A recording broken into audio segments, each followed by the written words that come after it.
time, and the president himself hasn't addressed us as fellow Ghanaians in a while. But yeah, it's about time we brought up the conversation and had a pragmatic conversation about COVID.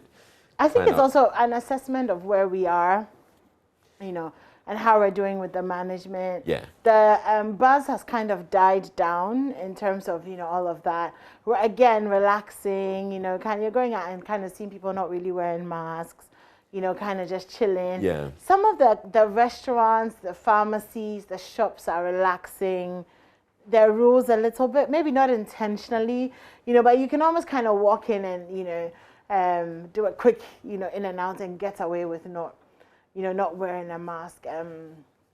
So yes. Yeah, we're definitely relaxing a little. So let's have a conversation. If really, we can say COVID is no longer a threat and we can all take off our mask and feel free. But you see, the thing about Colin Powell's death is that he was vaccinated. Yeah. And then he gets COVID and then complications and then we lose him. Is a stark reminder of how it takes 1 second for everything to go back, to what it was, to losing people we love. Even though, let's make it clear that the fact that you've been vaccinated doesn't mean that you will not get COVID, or if you get COVID, you won't die.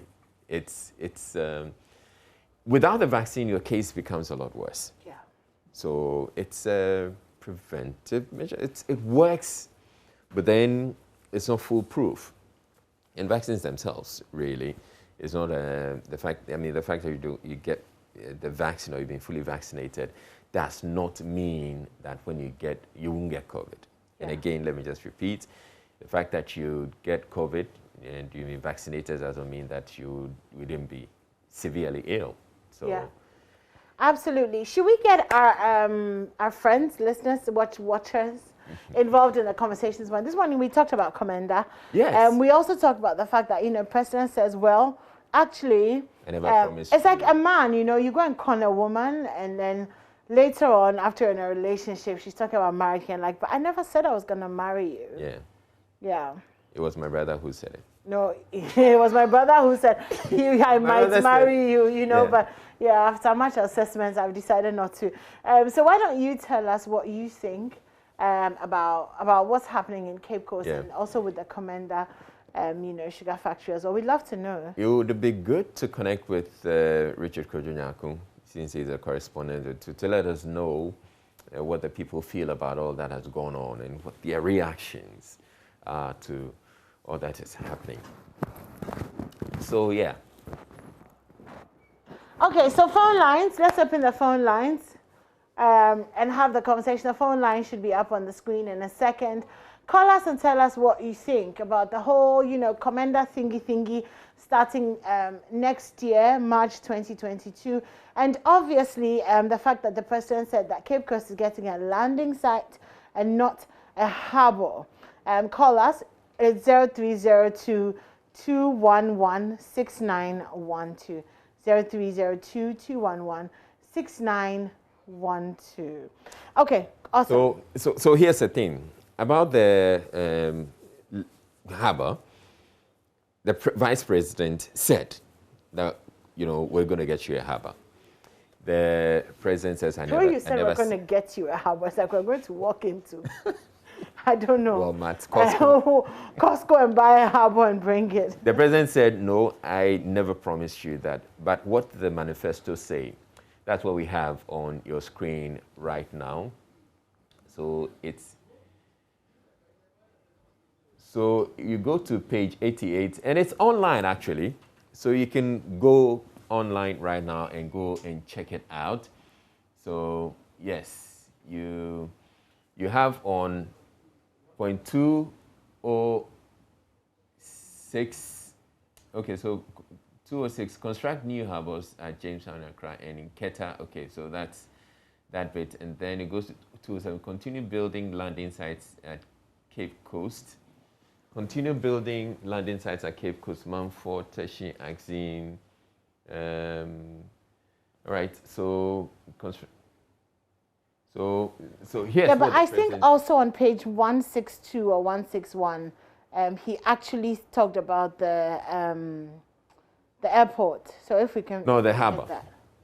Sorry, the habour, yeah. The habour is mentioned there. So we'll go there and get you. But we have our first caller. We have Rashid calling from Techiman. Hello, Rashid. You're not in Cape Coast or the Central Region, but I'm sure this is of interest to you. What do you have to say about it? Morning. Good morning. I'm in Techiman, but this interest is a matter of, an important matter to every Ghanaian. Politicians can't be promising today and be saying different things tomorrow. Yeah. Israel, we heard him very clearly. That's the vice president.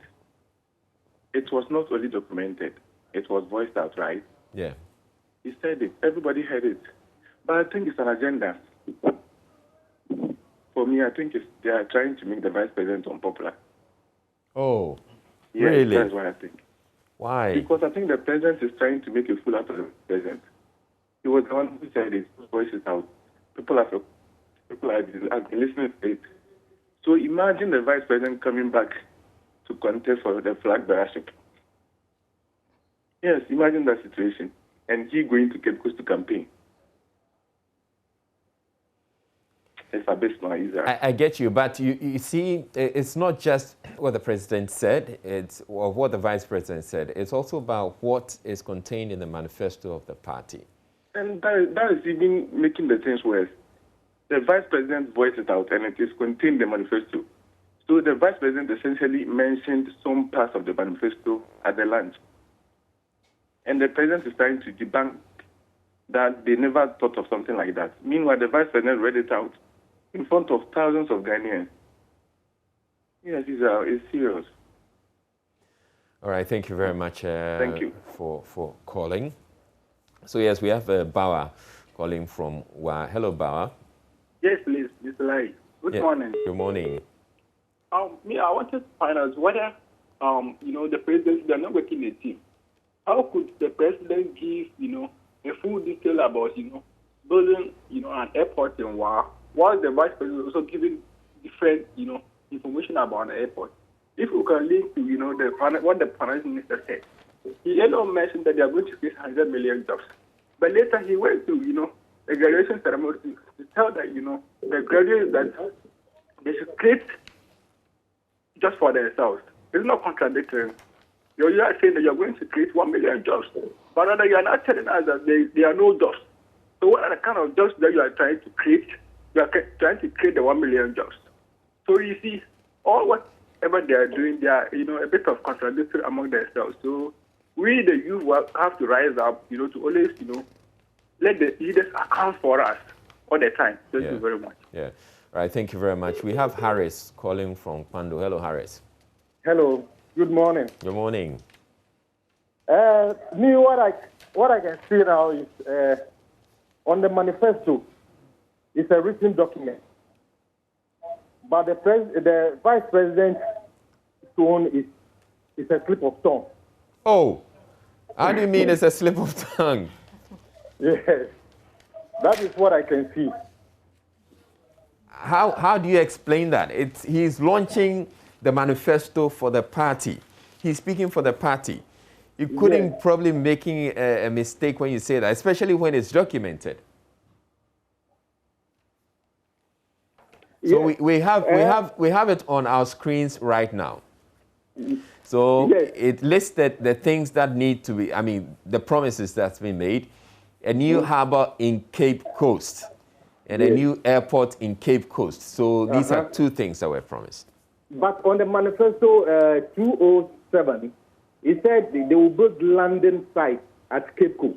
Yes, but also in the manifesto, and this is, I think, page 161, if you look there, part 4, it says there, commence construction of the Eastern Rail Line, Eduardin to Boase, Ghana, Burkina, a new line between Sekondi and Shama, a new harbour in Cape Coast, and a new airport in Cape Coast. So unless the president is saying that the whole committee that put together the, the manifesto and all of that, did all of this without his knowledge, and he okayed it as the flag bearer and said, okay, guys, go ahead, put this out, then there's no way that he can stand anywhere and say that I did not say that I was going to build a new airport in Cape Coast. Who said it? the national chairman of the MPP? Like, I mean, seriously.